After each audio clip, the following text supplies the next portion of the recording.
America के चुनाव को लेकर सबसे बड़ा उलटफेर होने की खबर है। पिछली बार की तरह डोनाल्ड ट्रंप काफी तनाव में नजर आ रहे हैं। इस चुनाव में 93 सीट ऐसी हैं जहां ट्रंप का चुनाव फंसता हुआ दिख रहा है।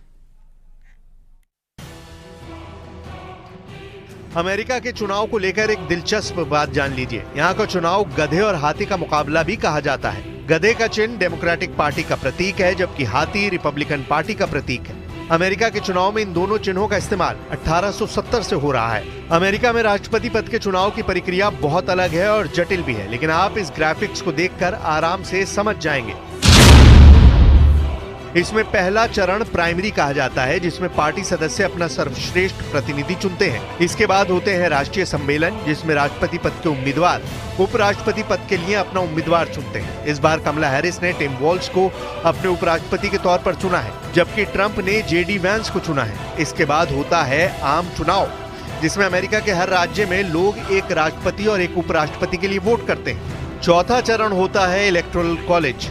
हर राज्य को एक निश्चित संख्या में इलेक्टर मिलते हैं। ये संख्या संसद में राज्य के प्रतिनिधित्व के आधार पर होती है। आम चुनाव के बाद इलेक्टर वोट डालते हैं और आधे से ज्यादा वोट पाने वाला उम्मीदवार जीतता है।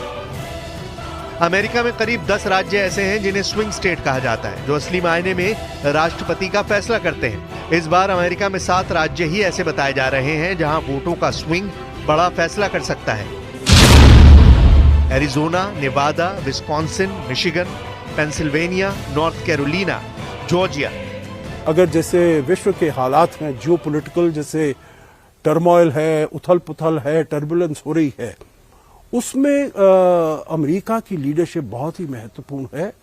तो इसलिए जो भी वहां पर आएगा, और ऐसे कांटे की टक्कर है वहां पर, बिल्कुल ही पोलराइज सिचुएशन है, और इसीलिए बिल्कुल कुछ भी बताना ये इस समय संभव नहीं है जो उन दोनों नेताओं में से कौन बनकर आने वाला है। अब सवाल है कि क्या होता है स्विंग स्टेट। अमेरिका में कुल राज्य हैं 50।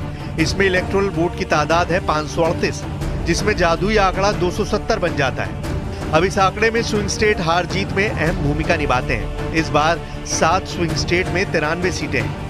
अब मिसाल के तौर पर पेंसिल्वेनिया की 19 सीटों में अगर एक उम्मीदवार 10 सीट जीतता है और दूसरा 9, तो 10 सीट जीतने वाले को पूरी की पूरी 19 सीट दे दी जाएंगी। इसलिए स्विंग स्टेट ही निर्णायक साबित होते हैं। वो साधारण बात है कि लोग किसे चाहते हैं, किसे वो ट्रस्ट करते हैं। क्या वो चाहते हैं कि ट्रंप बैठे व्हाइट हाउस में प्रेसिडेंट बन के, या कमला हैरिस। इसका हिसाब किताब करना, इसकी गिनती करना बड़ा मुश्किल है। लेकिन अब जो है कुछ तो फैसला हो चुका है, वो सामने आएगा। बाकी लोग फैसला करेंगे, वो भी शीघ्र सामने आ जाएगा। या कहें कि पूरे अमेरिका में कम वोट हासिल करने के बावजूद इलेक्टोरल वोट में जीतने वाला उम्मीदवार जीत जाता है। इसलिए इस बार भी सबसे ज्यादा प्रचार स्विंग स्टेट्स में हो रहा है। ये अमेरिका के वो सूबे हैं जहां रिपब्लिकन और डेमोक्रेट्स के बीच लड़ाई अक्सर बेहद करीबी होती है। पूरी दुनिया की नजर अब अमेरिका के चुनाव पर है, क्योंकि अमेरिका के साथ भारत समेत पूरी दुनिया पर इसका असर जरूर पड़ेगा।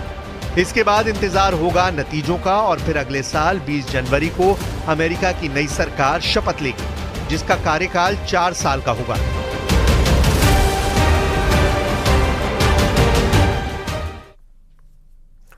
उधर कनाडा में हिंदू मंदिर को निशाना बनाया गया। आरोप है कि खालिस्तानी समर्थकों ने मंदिर पर हमला किया, जिसका सीसीटीवी फुटेज सामने आया है।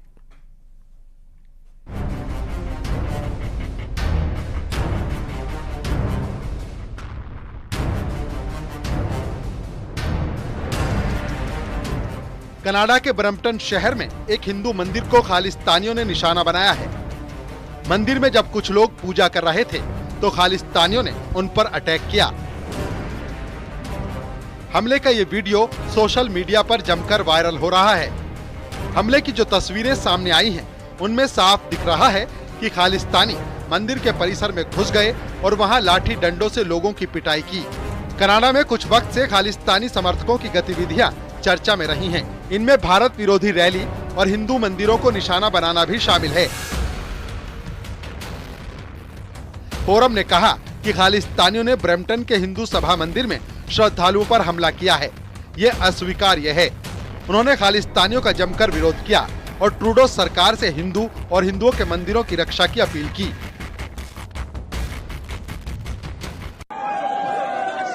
आज समय आ गया है, आज समय वो आ गया है जब आज हम लोगों को अपने बारे में नहीं, अपने आने वाली संतति के बारे में सोचना पड़ेगा। सबको एक होना पड़ेगा। हम किसी का विरोध नहीं करते हैं, लेकिन कोई हमारा विरोध करेगा तो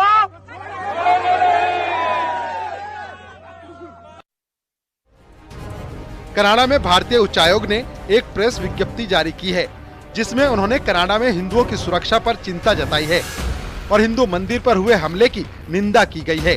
भारतीय कमीशन ने कनाडा सरकार से हिंदुओं की सुरक्षा को सुनिश्चित करने की अपील भी की है।